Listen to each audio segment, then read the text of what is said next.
Do you think this was the original color scheme? No. I don't think this is it. First of all, I don't think this is anything you ask for. That's how AI usually works for me. That's usually how AI works for me. It's nothing I ever asked for. This is nothing I asked for. It came out better than I thought it would. And the only thing that's there that is, remotely to say, hey, I have my hand in this, is the little frame that's around Oba when he's yelling, I'm the one, Paul. I'm the one. But oh yeah, that suits the thumbnail style that you usually use recently. Yeah, that's what this was made off of, and then it just did all this. Like, oh, okay. And it's better. That's the worst part. It's better. Yeah, of course. I am no artistic. Manny, I have a multimedia degree in design, okay? But I am terrible at design. I have no talent whatsoever. I am not an artist. I have no vision whatsoever of any of this. And that's why AI benefits people like me. But Manny, the original color scheme, African colors. And then I felt that's a little much. No. It was a little much. No, it was a little much. Because I'm not talking about just colors. They had tribal writing in the back. Again. Brock Lesnar was written right over the Nigerian flag. It was like, oh, this is too much. All right, well, by the end of the show, we need to see the original. Oh no, it's deleted. It's deleted. Oh, it's gone. boo. It's gone. It's gone. It was only the Chat GBT plot. I never saved or downloaded it. Boo. I was like, nah, it's too much. You're not getting the African edition of the Manny and Marcus show. So welcome to the show, everyone. This is like show 2 of 1,200 this week. Yep, 1,200 hours of content, guys. 1,200 hours of content, or your money back. But to get your money back, you must send us money in the first place. We can send you peanuts. Yeah. They're paying me peanuts over here. I'm paying you in peanuts and land, okay? Peanuts and land. And after that, I'll throw a cockroach from the neighbor's apartment.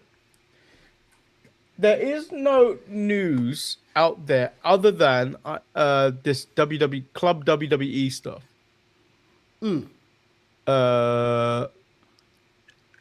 So, following teases in recent weeks, WWE officially revealed what exactly Club WWE will be during a commercial narrated by John Cena. Members of Club WWE will have early access to tickets for WWE events, which you can't afford, a membership only, a points and reward hub, a community forum, which is going to be nonsense. Yep. And bonus content.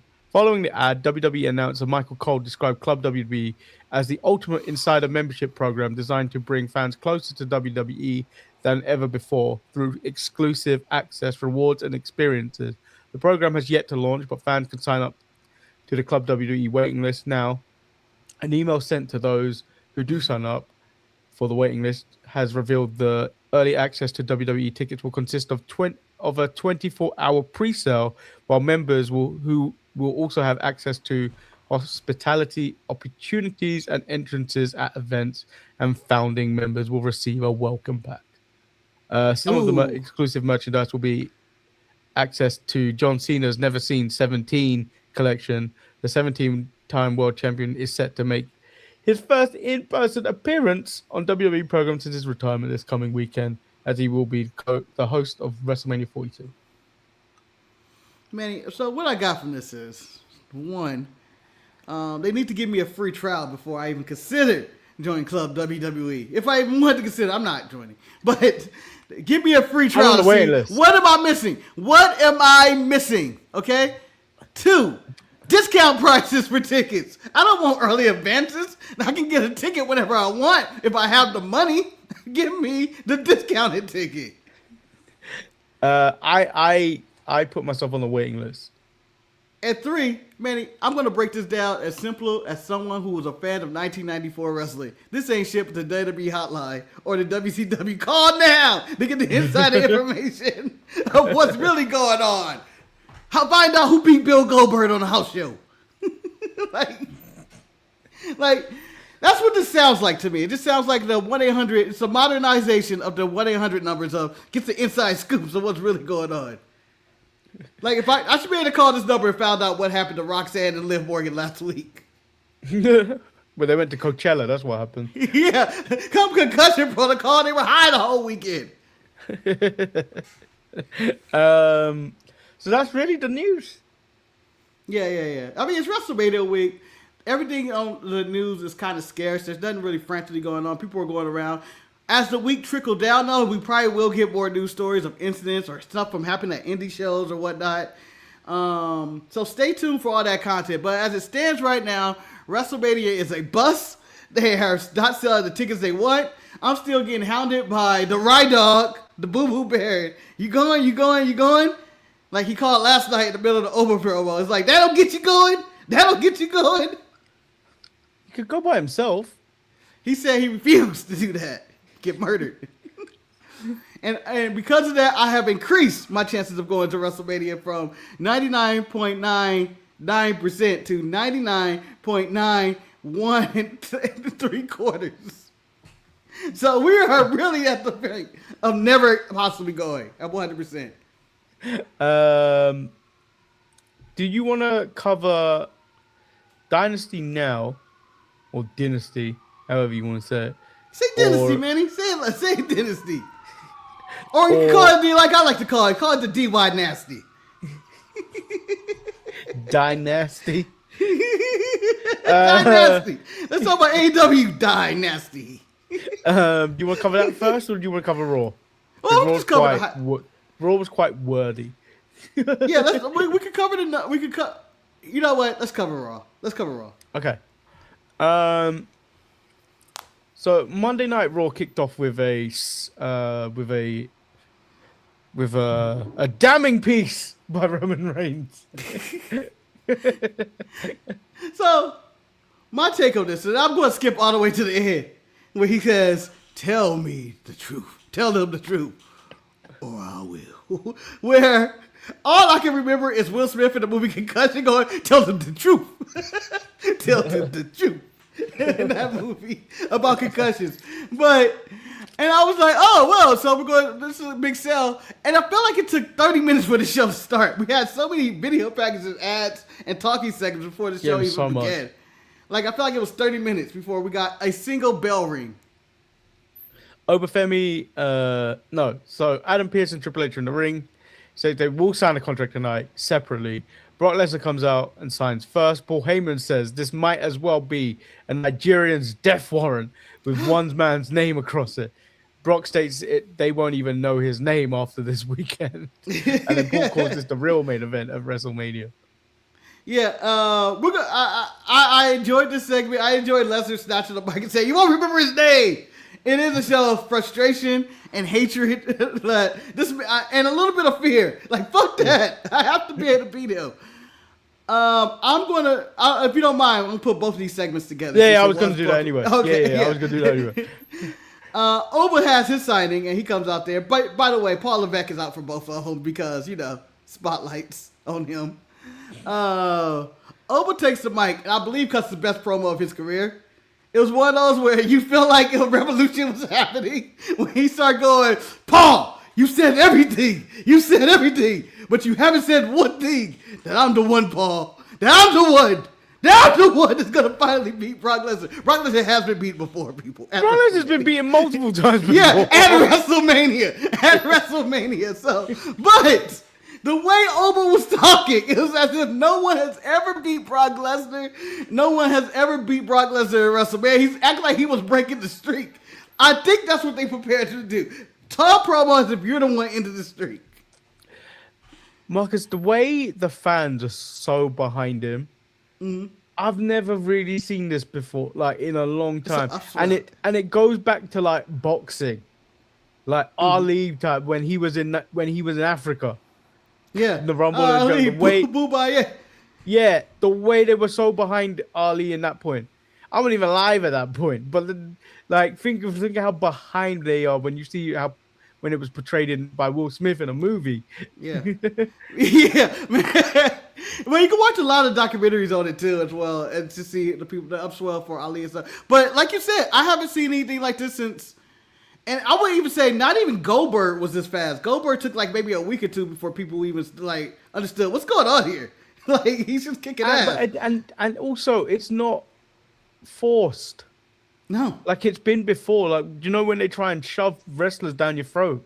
Yep. It's not forced. This feels organic. Like everyone's behind him. Yeah. Everyone involved is doing their role perfectly. Yeah.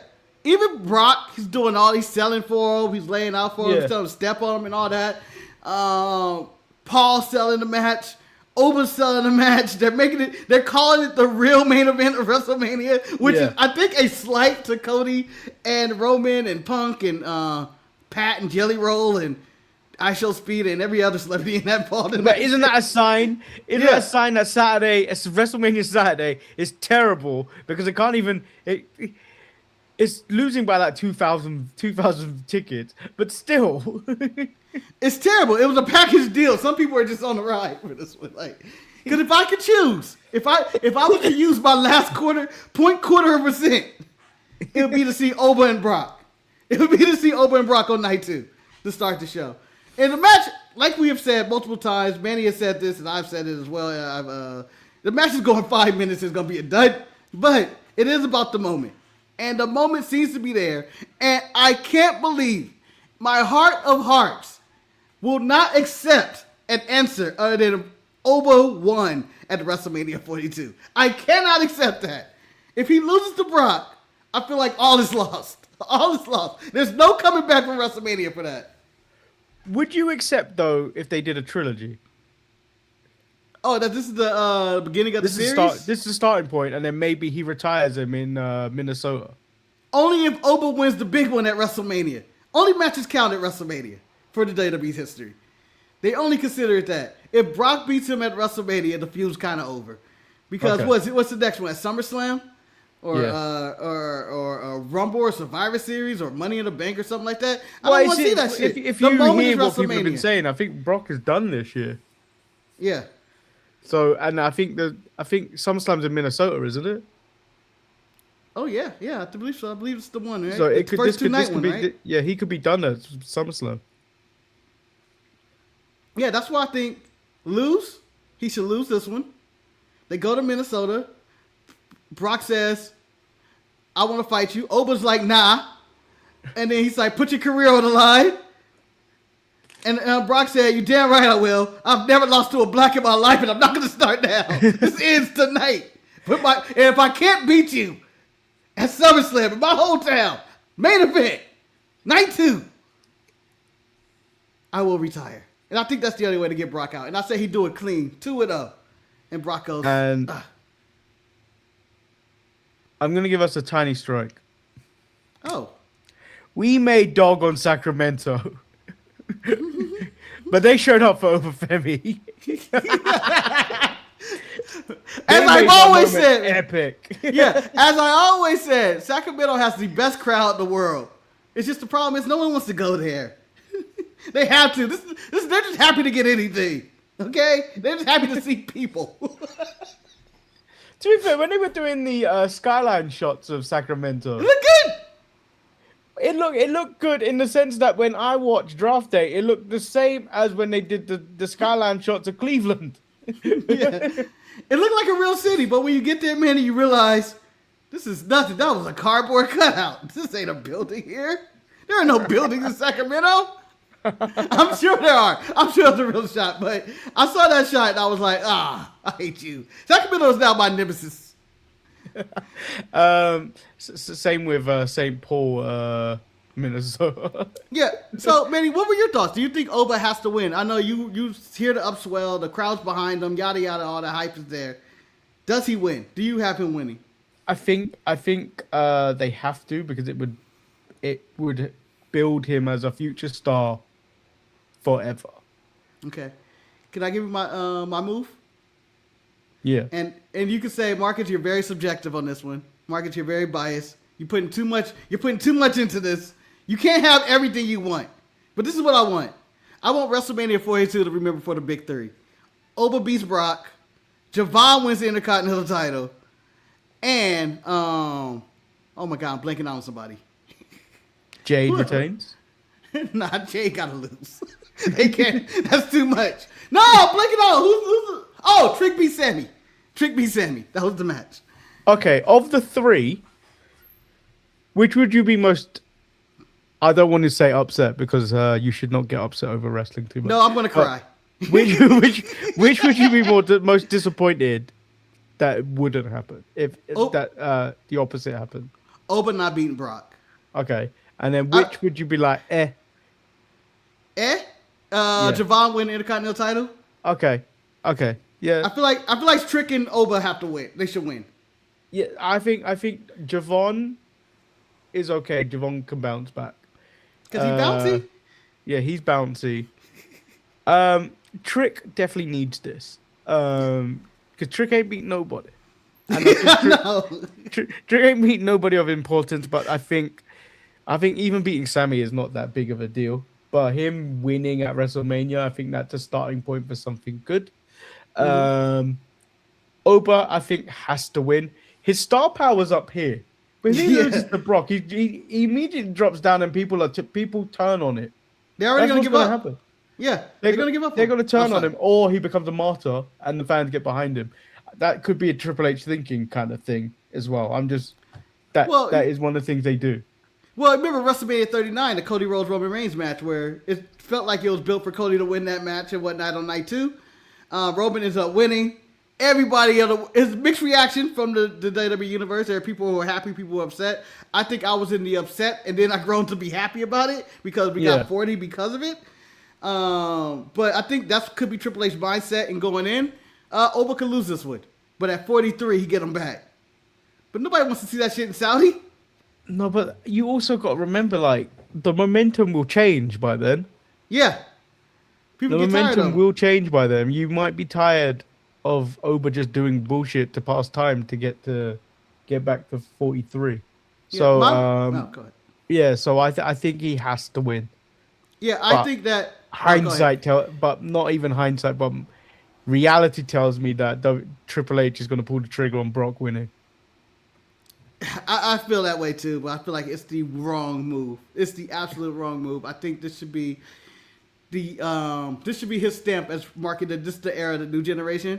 And I think if Braun Breaker was healthy, he should have went over Seth as well because he represents the new generation as well. I think this should be the WrestleMania where people go, oh, this is when his things turned around, and they start. All these old guys are starting to get phased out, and we're bringing in this new generation of Obas and Breakers and Trick and Javon and whatnot, and even Lash, who ESPN. I don't know if you saw their rankings of the top 5 up and comers, which I think I disagree with, but I'm okay with. Like they picked Trick and Javon and Oba in there, but the last 2 they kind of just was like, I don't really know. So he threw Lash Legend and Dominic Mysterio. When I think it probably should have been Stephanie McCare, who hasn't even been around a year. But no, she is kind of the upstart in the women's division. No, I would give it to Lash mainly because she has a presence. Stephanie is a champion, so you don't need to put her there anymore. Like, I wouldn't necessarily call her up. She hasn't been here that long, though. She hasn't been there long, but she's the women's world champion, so you can't really call her an up-and-comer. She's done it. She's already... I almost said something terrible. I almost said pause. I was like, she already came, Manny. She's already arrived. She already arrived. But I still feel like she still should be considered that instead of, like, already made it. And I think Dominic Mysterio's been here for, like, 3 or 4 years already. Yeah, Dom shouldn't be on it. Yeah. Charlotte, so let's get it out of the way. None of the matches meant anything today. No, everybody went light and easy. Well, maybe Io and Kyrie kind of risked it, but they're not at WrestleMania. But if you had a WrestleMania match of any kind, you took it easy tonight. Yeah, none of the matches mattered. I'm just going to run them off really quickly, and then we can get on to the other stuff that happened. Charlotte lost to Lyra Valkyria with the help of Bayley. The match kind of just happened between the Usos, LA Knight, and the MFTs. LA Knight hits the BFT from a distraction. The main thing in this is they were focusing on speed. Tamatonga. Yeah, and they were focusing on speed in the Tama situation, and What do you think of the Speed vignette, real quick? I mean, the Chen Man got something. I'm The gonna Chen make a Man hot was in that video package. Yeah, I know the Chin Man got hit. It was someone else too. I forgot who it was. It wasn't just the Chin Man. It was. I think it was. Was it Anthony Luke? Was it Anthony Luke? No, it was a black guy. It was a black guy. Oh No, it no, wasn't no. Anthony It was Luke. no yeah, Malik from Malik. what you call Malik him? Blade. Yeah. So I'm gonna make a hot take about that. Speed might be the best celebrity they've ever had join WrestleMania in the ring. He's very athletic. He's very athletic. I've seen this man jump over cars. Yeah, I mean, even what was it last week when he jumped over LA Knight and just cleared it? It was just like he's extremely athletic. So I'm expecting. I have high expectations for Speed, even though I think the match is unnecessary.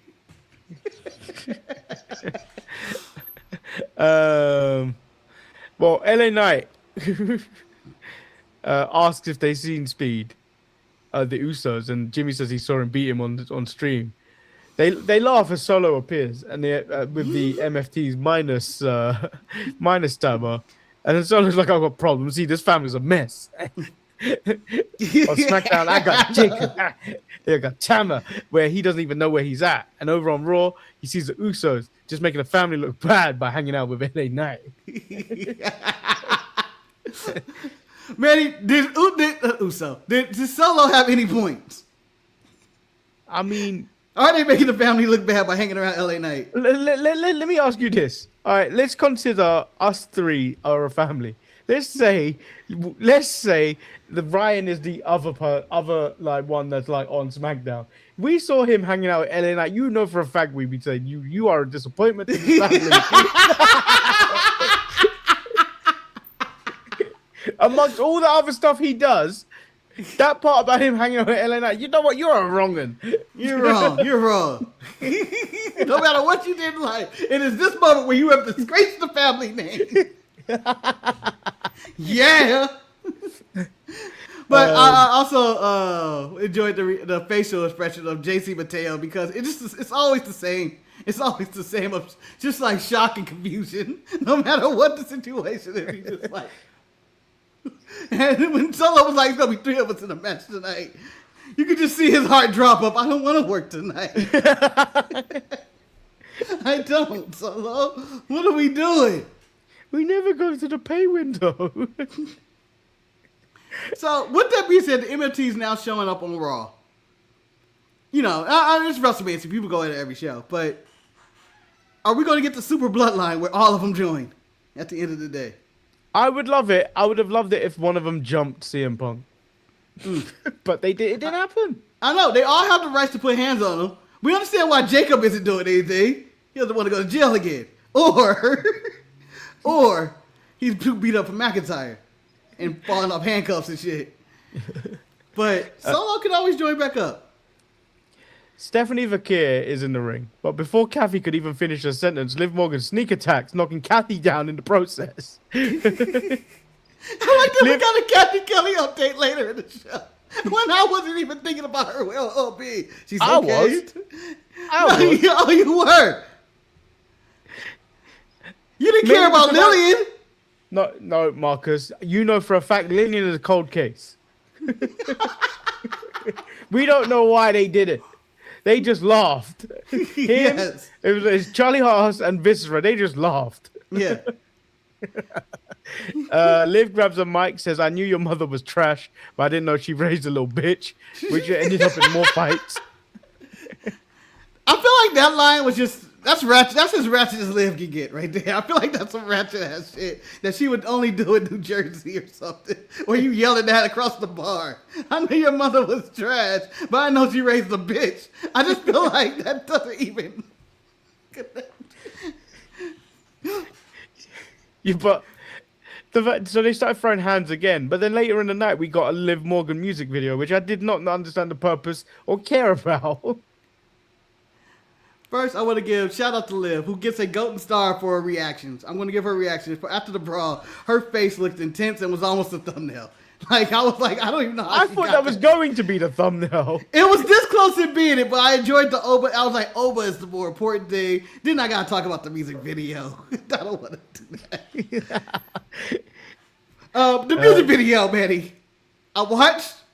So this happened right after the Oba promo. Like right after. And I just feel like the air left the room. I was like, why are we doing this? Why are you doing this, Liv? This was like Timu Christiana Aguilera dirty. Yeah. This was bad. This was circa I know we've seen the music videos of this show from other wrestlers. But I feel like the Big Cat got a beat. Music video wise and quality. Nah. She has a budget. She has more money than the Big Cat. This looked cheap, and I didn't understand it. She took a mugshot in this fucking video, and it's not even as good as her real mugshot. No, because if the Big Cat did this, we're just going to get a few punches and twerking all the way through it. Motherfucker, yeah, we will. We got choreography in this. Not very good, but we got choreography in this. No. I don't know, Liv was in some underground orgy garage, it looks like, in this video. I don't know what music videos look like today. I don't think I've watched one in probably a decade, to be honest. So, is this what we're throwing out there right now? Was this considered good by the youth? Did the youth like it? That's the real question. I know to the youth. So I have to go rewatch this because after the Oba promo, Eric called me and Ryan was like, buy tickets, yada, yada, yada for WrestleMania. Whatever. But so I didn't actually listen to the video. I was just like, what is going on my TV? So that was my reaction. So I rewatched it, this morning. And I thought it was trash. And I was just but the views were it was close to 1 million views on YouTube already. Yeah, I mean, I guess I know, but I'm saying that's where I'm gonna go. I guess mission accomplished, Manny. Mission accomplished, I guess. But I hope Liv Morgan isn't thinking about a music career. It ain't gonna work for you, babe. Sit down. Io Sky says she'll be rooting for Rhea Ripley at WrestleMania. Asuka says Rhea is not her family, and she's going to WrestleMania this year as a side chick. Io says Kyrie. Did you say side chick or side kick? I don't know. I think she said side kick, but I'm going with side chick. Io says Kyrie doesn't have to listen to her. Asuka said she is her senpai, and she will prove it against her tonight. Asuka's so sassy. I just love it. I just like the way she waves her fan and shakes her hand when she talks. It's so sassy.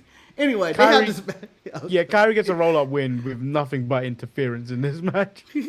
Yeah, it was a lot of interference, but I felt like they got confused on what spot they were doing. I felt like they were almost falling off on stuff. They hit each other really hard. Like, I was like, this is a little unnecessary. Ladies, you're in Sacramento. Ladies, you're in Sacramento. I just want to You flew out that ring like a missile that hit Jade Cargill. Yeah. She did a Darby Allin dive where it's just all speed and body, and I have no idea where I'm going. I'm disappointed that Jade got such a little spot. All she did was punch Rhea in the back once and kind of went away. They mostly focused on the Asuka, Io, and Kyrie part of this. I'm happy that Kyrie got a win, but they kind of just was like, we'll save this for SmackDown. Jade gets a cheap shot. I don't know why she flew for that half a hit. So Gunther comes out. Seth Rollins attacks him from behind. Seth wants to know why Gunther wants to face him at WrestleMania. Gunther says he's solving Heyman's problem with a smile on his face because Seth is pissing him off because the last few years he's been strutting around acting like he's the best in this ring, but in reality he is. Rather than challenge him for the World Heavyweight title, he became a youthful idiot for Paul Heyman. It's very personal to him to expose Seth that he can't lace his boots. They fight. Seth tries to stomp him on the steps, but Gunther gets away. Manny, all I can say is Gunther's explanation was 800 people probably brainstorming in the writer's room going, why the fuck did he do this? This has been weeks. They have not given a real explanation. And this is what they come up with. You didn't want to challenge me? You didn't want to fight me when I was champion? How dare you? I'm not good enough for you? That's the pivot. Yeah. I just don't understand why we just say, simple, Paul gave me a lot of money to end your career at WrestleMania because I am the career ender. And that's all he had to say. This just means Gunther's going to take his third loss at WrestleMania in a row. Seth's winning this match. Oh, I was going to ask this question as well. It was during the Charlotte match because they brought up Charlotte's WrestleMania history and record, whatever. Is she Miss WrestleMania? No. Not all her matches are bangers.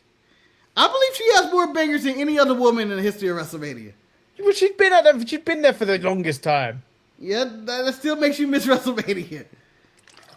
I mean, she got her Rhea matches. She got the EO, the triple threat. She has several big matches that have happened.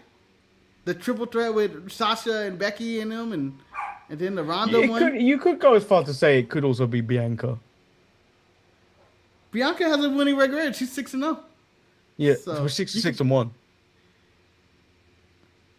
Oh yeah. You're right. Unless you want to go. I don't count triple threat match. It's singles matches. Yeah, unless you want to go 6-0-1 or 6-1-0. In single matches.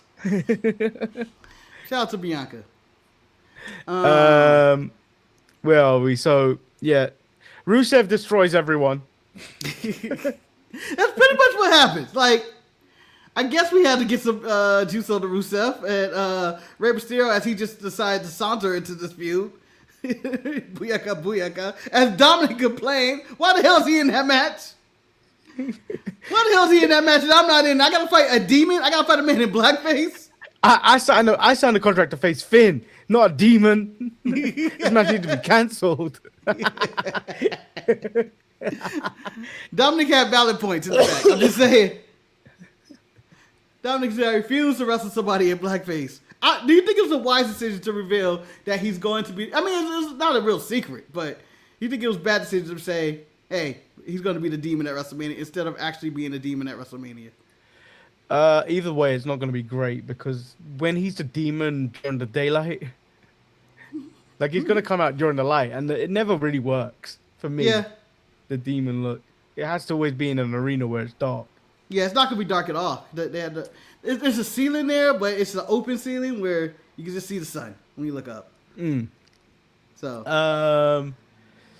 Then we get to Roman Reigns and CM Punk.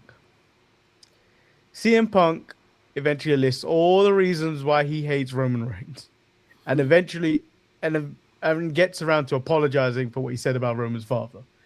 Mm-hmm. Yes. Roman lists why he hates CM Punk. Yes. And then it just ends. Yeah. Manny, they were honest. Like, that was not the way this segment was supposed to end.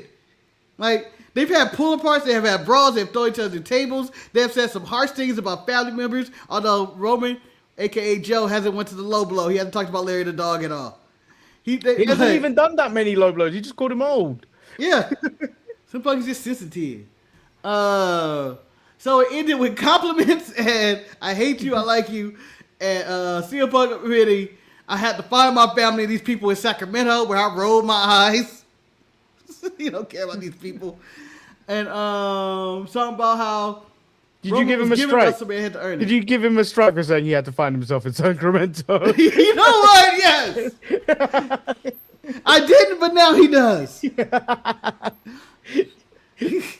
I found these people of Sacramento. Get out of here. But it was a very anticlimactic end to a Raw that was supposed to be the go-home show. I don't understand why we just didn't end it with the Oba promo staring at Paul Heyman if we're going to go this route. It seemed like the real bigger deal. The Roman and Punk segment just seemed to be there. I don't know. J.K. Smush, I don't know who's the good guy or the bad guy in this situation. Well, we have to talk to CM Punk in the morning of the WrestleMania when he looks in the mirror and he asks himself, am I being the good guy today or am I the bad guy? So that's where you got to go with that. I think Roman's the bad guy, honestly. I feel like he's reforming his gang, his family, his dynasty, and they are the heels. But I don't know how they're going to do this match. I don't know who's going to win. Punk, talking about his dream, the main event WrestleMania, and rate of it WrestleMania quote-unquote proper, night 2. Will be his bucket list. He lost last year. Does he win this year? That's the real question. I think so. I think he wins because if Oba wins, we gotta keep that title white.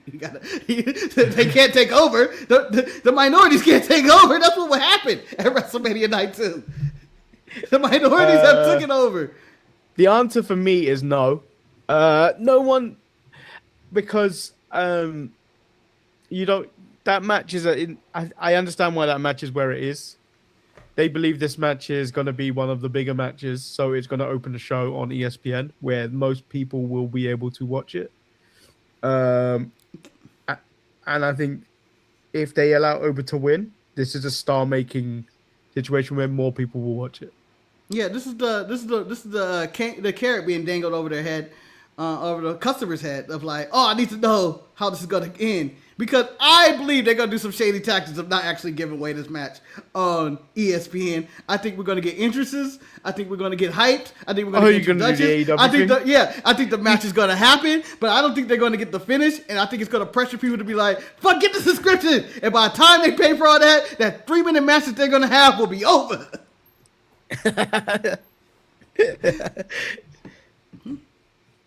Marcus, I'm not going to click on the other one because I don't think he's allowed to give. I don't think he's allowed to give out strikes on this show. They're not canon.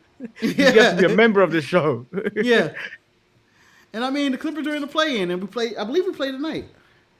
So, got no shame in their game. No shame.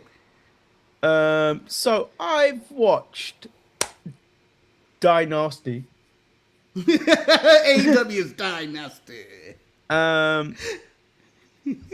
There is a lot to like about this show. Yeah, it was.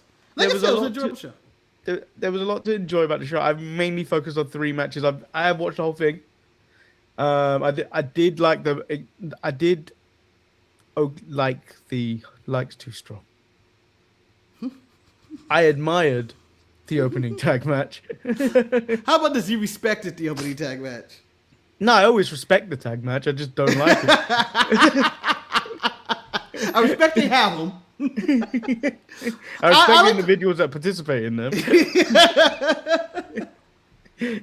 With all due respect. Yeah, I enjoyed the tag match with the Bucks. I thought the story was better. The Okada Takeshita stuff was perfect. Yeah. When Takeshita just gave up at the end. And the Bucks look at him, and he looked back at them, and they look at him, and he's like, go ahead and fucking kill him. It's one of the coldest endings of a breakup ever. It's not jumping off the apron, it's giving up on your partner. Yeah. I really enjoyed Tekla versus Jamie Hayter. Oh, really? I thought it was just okay. Do you know what? I thought you don't really get to see Tekla that much. And this was a good kind of match for Tekla. And yes, Jamie Hayter does have a potty mouth. Yeah, she's like, you motherfucker. You motherfucker. But everyone was doing it. Everyone was doing it. Even Will was doing it. Yeah. But honestly, I won't give Jamie Hayter this. She had the best response. She understood. I don't know how she knew Tekla cheated. She didn't see the replay, I don't think yet. But she felt it. You motherfucker, you rolled me up and grabbed that ball of rope. And I like the way Tekla wins.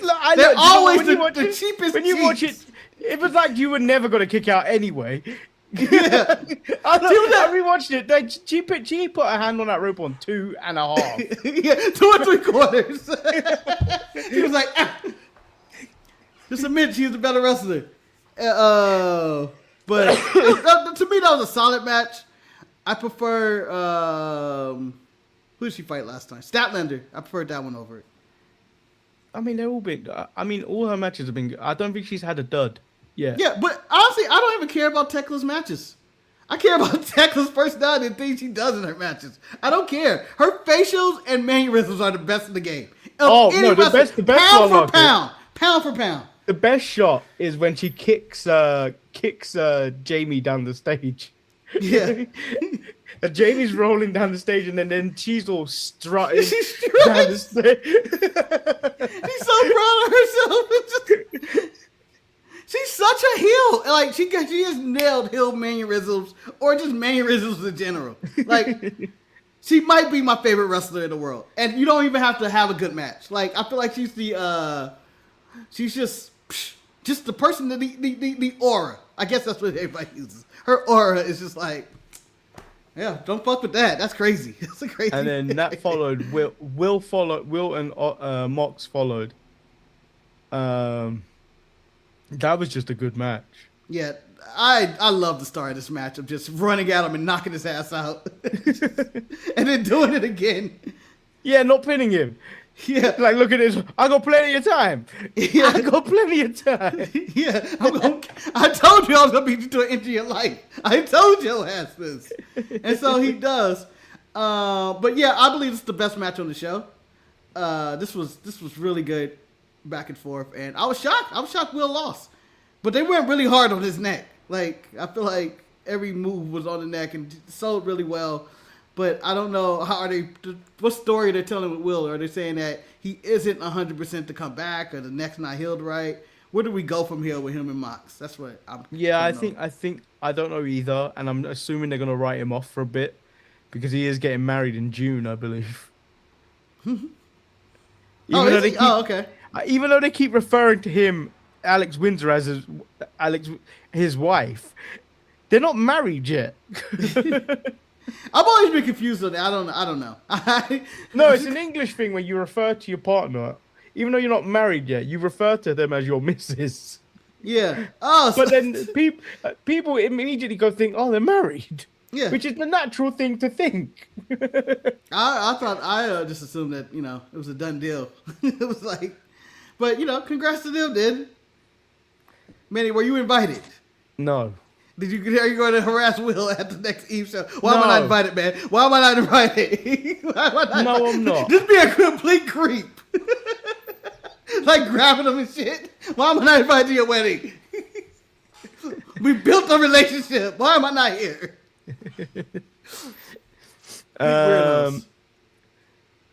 The thing is, though, when you talk to him at the show, he gives you time. Like, he actually looked like he's engaging. He's actually listening to you.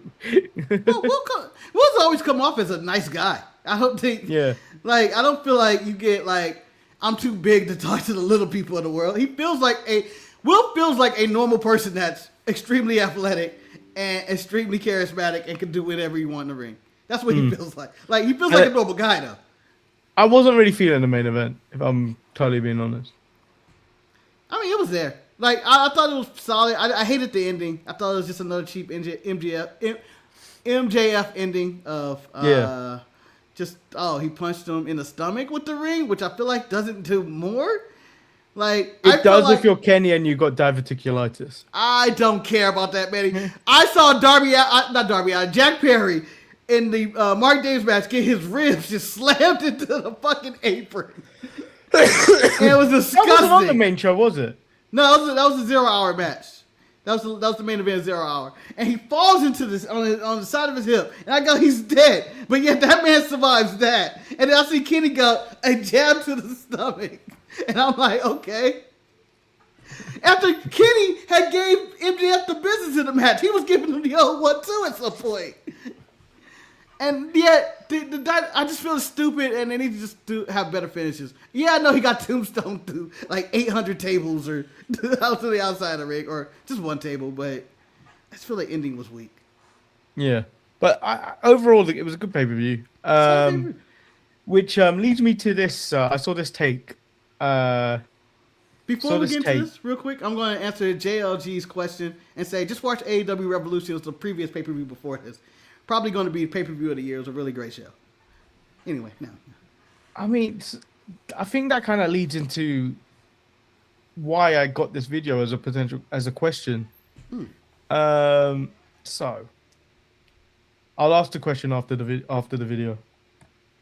Have a problem, but depending on who you ask, this might just be a good problem to have. Dynasty just ended, and while it actually was a great pay-per-view with great wrestling from start to finish, about halfway through the card, I began to notice something. I think it was after the Tekla and Jamie Hayter match. I thought to myself, wow, this really is an incredible episode of Dynamite. Hear me out. Think about it. When you constantly deliver incredible episodes on weekly television, delivering pay-per-view quality matches every single week, and you set the bar this high, you begin to really limit how much room your pay-per-views have to improve. Now, I get how that sounds. Oh my God, all the shows are just too good. That's not what I'm saying. Hold on. What I'm trying to say is that when you watch a pay-per-view, I feel like you want to walk away feeling like the show just went up a few gears. Like you paid extra and want to see something that you wouldn't have seen watching it on free TV. TV. So when I watched Dynasty, I just watched a ton of fantastic wrestling matches between some really incredibly talented performers, but I don't walk away feeling like the show just turned to the next chapter. There were a couple exceptions to this. The main event really did feel like a completely different show than the rest, and the Casino Gauntlet match was fantastic. That really highlighted just how talented the mid-card pool is on this show. But overall, I walk away from this feeling like I enjoyed the show, but I don't really feel like I just watched an AEW pay-per-view. I feel like I just watched an incredible episode of Dynamite. Am I crazy? Am I just spoiled at this point?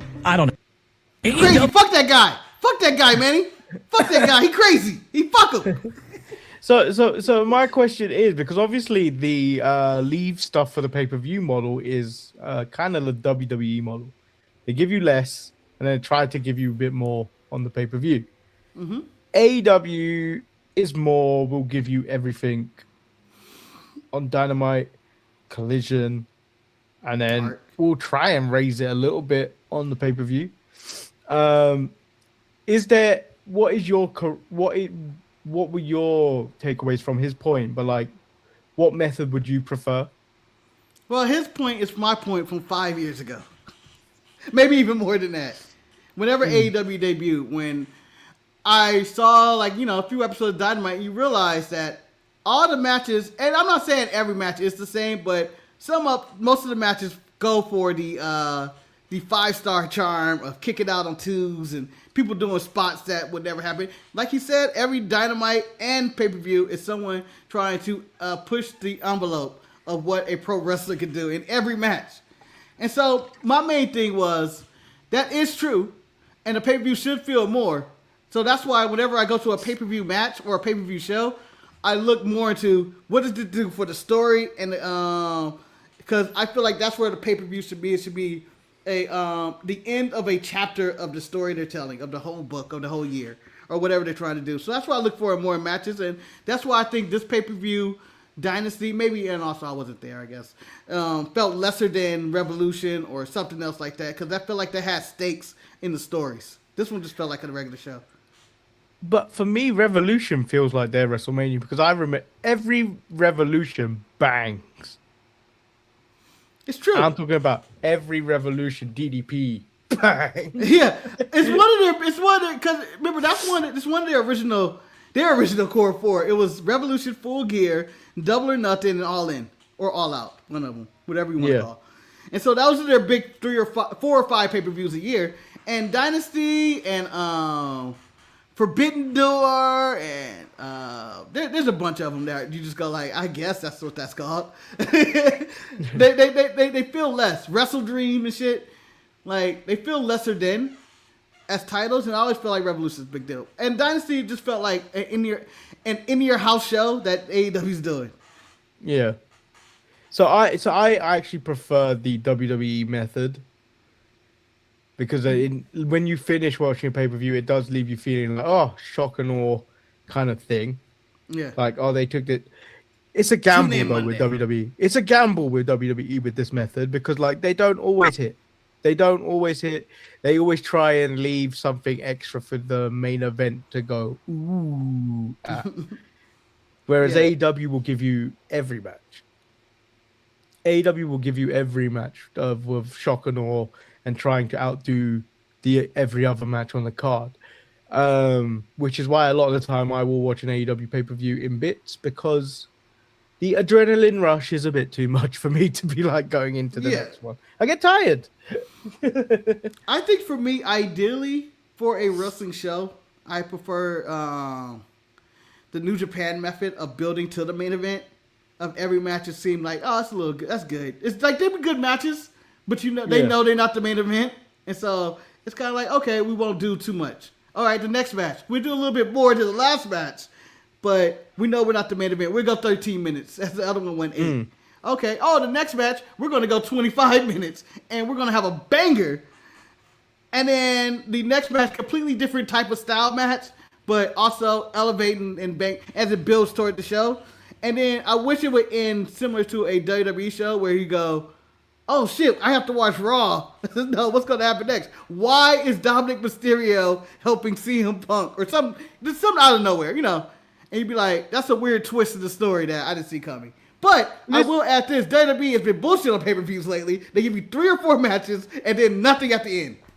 Yeah, but this is also why I enjoy Eve as it is, because it's not. It's a monthly show with the occasional where they do 2 shows and stuff like that in the month. But every time you end Eve, it's like, what's next? Like you always want the next thing. They don't always end on a cliffhanger. They might end on like on sort of the way someone's won, and you go, oh, I want to see how they rectify this, and you got to wait a month. Yeah, and it builds. Whereas there's times where I watch an AEW pay-per-view, and sometimes there is no ending to this. There's no nice wrap up because they'll probably run it back again in like, I don't know, 6 months to a year. 3 days, sometimes, maybe the week after. Sometimes. Yeah. And I do think they need to. They run it like an indie show. Like, this is our only show we're getting of the year. We don't know if we're going to make our money, and this could be the last show. And it feels like it's do or die on every show. When I don't feel like a match needs to be that, I think there can be matches where you just go in and you have a solid match and you get in and out, and it can be fine. I think they are. I think there are too many similar matches that happen on the show where people are kicking out on stuff that they shouldn't be. Like, I think in the who was it? It wasn't Mox or which match that was like? Was it the 6-man? It could have been the War Dogs in them. When someone kicked out on 2, and I was like, "Come on, man, just end it." Why are we stretching this? I skipped the War Dogs match. I know Gabe Kidd got injured during this match, and he may be out for a long time. The fact that they won those titles on Collision, lost those titles on the main event, lost those titles on the main card. I'm like, these titles don't mean shit. Yeah, he's swapping them around like that. And, I like the unpredictability of that, but I never got to see them as the Trios champion. Because I didn't even know they won the titles, and I'm someone that casually sprinted through Collision via 2-minute clips and ignored that match the first time. The only reason I watched this match this night, by the way, the stupid sketch before the revealing it's Kyle O'Reilly, and it was so stupid. It was dumb. It was so dumb. It was so dumb. And everybody deserved to turn the pay-per-view off. If you turn the pay-per-view of that moment and didn't make it to the main event, I support your decision. But yeah, I just think that, we need to. There needs to be a ranking. Like, if every episode of Game of Thrones was big battle, big battle, big battle, nothing would actually mean that on the show when you get to like, oh, it's a series finale of Game of Thrones, or season finale of Game of Thrones or something. Yeah. So I generally prefer the WWE method, but it doesn't always work. So that was my talking piece. That was the thing I brought up yesterday. It was like, it was interesting to me. It was just like, it was an interesting take. Yeah, no, but it's a take that makes sense. It's something that I think in basic storytelling, like, imagine you go and see a movie and then every scene is a 5-star match or something or whatever. Like the A+ scene, and then when you get to the climax, you go, well, that was it. That's kind of weird. That's kind of weird that was the finish. When the opening scene, the middle scene, I mean, movies are like that, but I'm just saying, it didn't build to anything. There's no big reveal. There's no climax to it. You have watched Project Hail Mary now. Yeah. There's one moment in there I hated because it put me in such suspense that I hated the feeling of being in suspense. This is what I was spoiling the movie? If you haven't seen the film, stop listening now. But there's a point in the film where they get the trajectory wrong, they cry, he passes out. Bumps his head. The Rock thing tries to save him. He has a name. He has a name, Manny. Don't be an alien bigot. I haven't seen it so long now. He hurts himself in the process of trying to save him. You don't know if they're going to be all right, and they linger on that for the longest time. I'm like, I need to know. Like, you feel like you're coming to the end of the movie at that moment. Yeah. And you're like, oh no, this is terrible. And then you're like, oh my God, one of these men are going to be all alone and they're going to have to save the two planets by themselves. If not, both die. And it leaves that to think. And then they leave that sacrifice to set up the end sacrifice of the show. And it was just, that movie is pretty perfect. You know, I'm actually at some point, maybe in the summer, I'm going to read the book. Yeah, the movie is perfect. And you can't even, like, it might be my favorite Earth's about to die, I'm going into space to save us movie of all time. That goes in line with Interstellar, Armageddon. What's another one? What's the Matt Damon one? Oh, The Martian. Yeah, when he's growing potatoes out of shit. Yeah, his shit potatoes. Like, space movies, this might be my favorite space movie ever, just because it's just on the road. It hits every emotion that you can ask for. Comedy, drama, stakes. There's some action. There's not traditional. There's no one shooting guns at anybody, but there is some action and some drama into all. Let me tell you the one I hate. And there's science. And there's science. The one I hated the most because the science doesn't exist in it is the Sandra Bullock one. Because that is ridiculous. That movie is ridiculous. She should have died about 12 times in that 2 hours. Well, it's nothing like watching Gravity. And which I don't mind it. I don't love it. I don't think it deserves. I think the technique of it, the aesthetics of it, like basically being like a oneer for a whole movie was really cool. The technique of it, but I don't think it's the greatest movie. There's a lot of plot holes in it. But yeah, Project Hail Mary blows that out the water. It's not even a comparison of survival in space. I'm still getting used to no sound in space. Because, you know, in my childhood, there was nothing but sound in space. So whenever I see a scene and I'm expecting something to click, and I go like, no sound in space. That's right. But, you know, science, people. Science. That's the point of the movie, I think. Science. Sandy Bullock is invincible after saying no, saving that black man's life. Is this the blind side, Reggie? But she's also a racist in the movie Crash. He's still for me. She almost got a kid shot. Best wrestling movie you've seen? You want me to be serious, or is it a serious movie, or is it just a random wrestling movie? Because I can give multiple answers on this one. I think he's going with best, but you can also be silly. All right, I'll go overall best, and I'll go with the wrestler. But if I'm going silly, it's Ready to Rumble probably, or Nacho Libre. I'm gonna go. It's even for me. It's a Nacho Libre or Ready to Rumble with I Will Rule You. Yes, get him, King. No, do you know why? Because it should be the wrestler, but I don't want to watch him go through his daily life and be a bum. I find some of the bum stuff fun in the wrestler. I can rewatch the wrestler. It's not like Iron Claw where I get depressed. Like I laugh at the Ram Jam stuff. At the same time, I enjoy the matches in the wrestler more. Like the wrestler's depressing, but I enjoy the wrestling in it more. I enjoy the story more. I enjoy when him passing out potatoes. I just think Mickey Rourke does such a good job in that movie. Who's the woman in that? Who's the female leader? Is it Marissa Tomei? Aunt May. Yeah, she's beautiful. Stunning.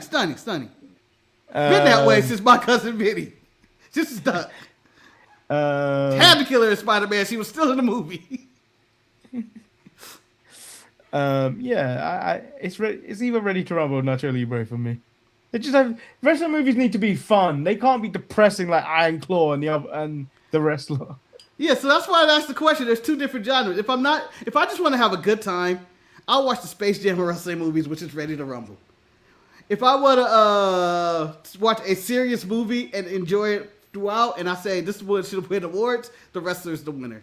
And in between there, I'm going to add No Holds Barred, of course. I don't care. That's terrible, though. Yeah, I don't care. I don't care, Manny. It's clear. And then, you know, like, I don't feel like it's a non-entity like Paige's fight with the family or whatever it's called. Even though I enjoyed the movie, I don't think I'll ever revisit it ever in my life. What? You don't want to go back and watch The Girl with the Pockets? No, I don't. I'll watch it with in anything else. Actually, to be fair, I would never. I'm never gonna watch her again. After watching her dry hump, what's it? Who was it? Cillian Murphy? John Hamm. No, it's Cillian Murphy. Yeah. Oh, Cillian Murphy in Oppenheimer. Put me off her. My favorite Such thing a about weird moment in time sitting in a movie theater watching that. Like, well, imagine me and Ryan, who were just cracking jokes about Oppenheimer being rated R. Like, what's in this fucking movie that's rated R? Like, it didn't have to be R. You can literally just not curse. And that didn't need to be in that there. That was our mindset. We were like, there's not, you don't really need, don't say fuck every now and then. What could be in this movie? that didn't need to be in there. And That then did Ryan, not need to be in there. yeah, and then Ryan goes to me. He's like, "Well, they can show Oppenheimer's dick and show a fuck." I was like, "Why would they show that?" And then we get to the movie, and Ryan looks at me, and I look at him. Had to show a fuck. Had to show a fuck. Man built the bomb. God know he fucks like. See if he really is the truth. So it didn't need to be there. No, it was so unnecessary. Thing is, it was. Even in the scene, even the scene itself is awkward. Yeah, he's sitting in a chair, his crotch is under his legs. I'm like, what are we looking at here? It was It's like a the great sex movie, scene but in you know, they Watchmen. could have cut that out. It was like the sex scene in Watchmen. It was That just so got graphic. Yeah, it got graphic. It's Like, so wait, unnecessary. we're watching a movie now. All of a sudden, people are slow motion fucking in the ship. Where's your stance on Watchmen, the movie? It was all right. Have you ever seen the Ultimate Cut? No. I think the Ultimate Cut is amazing, or the extended cut, director's cut, whichever cut there is. I think there's like 8 Well, what different more cuts. cuts do you need? There's big blue Yeah. penis all over the place. Yeah, big blue dog. If you can't handle smirk dick, it's the wrong movie for you. Marcus, I watched it at the IMAX. That was huge. It was even bigger. This is why Gargamel wants to kill the Smurfs. Can't take it anymore. They all look like dick.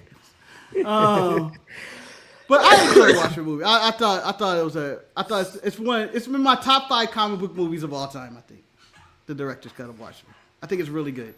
The more I see it, the more you go back and watch, you be like, damn. I think it's ahead of its time. It was ahead of its time. Like you place that shit right now in the height of the quote unquote The Boys and Invincible and all the superhero movies coming out now and stuff. It fits right into all this stuff. I don't think you can put it on now. I have superhero fatigue. Oh, everybody does. The Watchmen TV show was really good too. Like it was a great sequel to the comics. I'm watching Spider-Man this summer, and I think I might tap out. Well, there's Doomsday, Manny. It's Doomsday. When's that coming out? I think December. That's too long. It's too long away. I might not make it. Take me away to a better place. They show images of Beyond the Spider-Verse. It's like updated images. Why is that not out yet? Why is that not out? You know, supposed to come out in March of like 23. Go fuck yourselves. That movie's supposed to be out in March of 23. It was supposed to be a back-to-back movie. You name go to hell. I want to see the original cut of that movie because they had to probably have to just reshoot it. Something went wrong. Something went horribly wrong. Somebody was like, "Oh no, this is racist." They made Braves Morales really extremely to the extreme. Why is he smoking a blunt, guys? He had braids. Come on. Come on, duh. Yeah. So, I think we covered everything today. We even gave you a little bit extra with some wrestling nonsense. Yeah. Movie nonsense. Movie reviews and everything. Tune into our next movie review. Probably Michael, just because. Why not? A real life superhero. Man, you tired of superhero movies? Michael is a superhero at this point. The way people ask about the lives he's changed. You would think Michael Jackson has done more. He healed the world and made it a better place. You know what I hate about this Michael movie? So they shot it as one movie. It's like a 4.5 hour movie technically. But in parts, because I can't sit for 4 hours. Yeah, it's in parts, Manny. So Okay. the movie that's coming out at the end of the month, or I think it's the 24th, is coming out. It's part 1 technically of the movie, and if it does good business, which it is, they will release the other footage as part 2. But right now his So the career first part stops. called Michael and the second part called Jackson.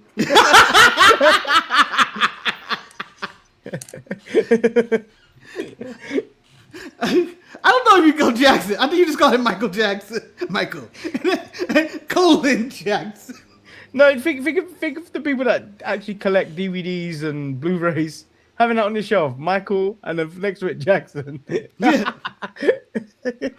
I would just call Michael Part 2 Bad, just because. Just name it after one of his albums. Or Thriller. Name it after an album.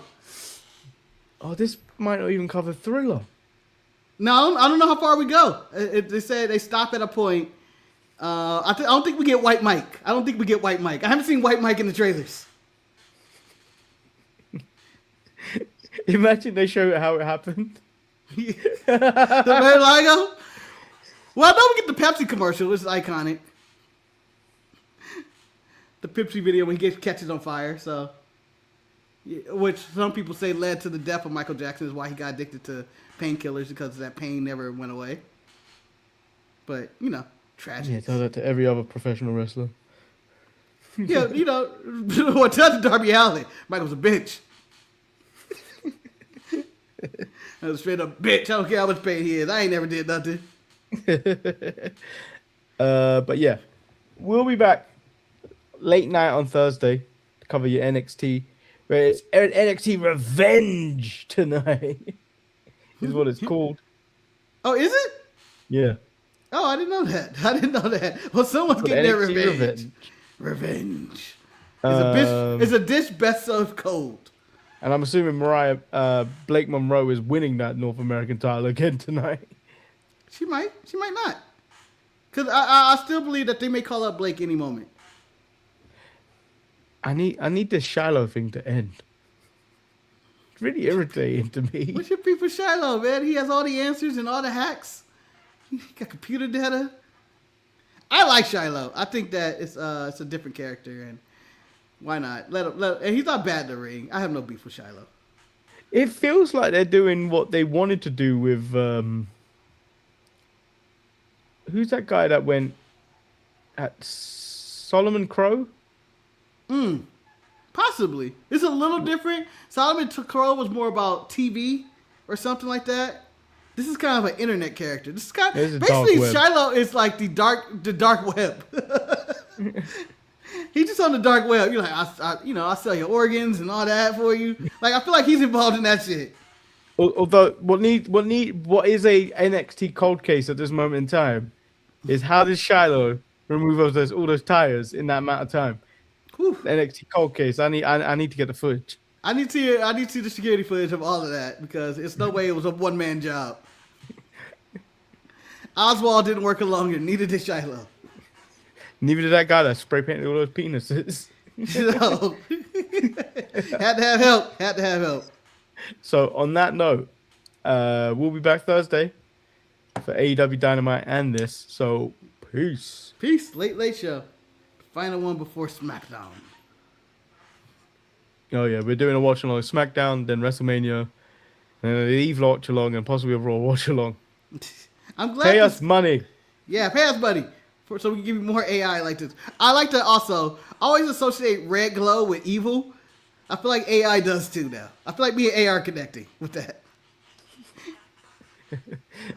So yeah, we'll be back. Peace.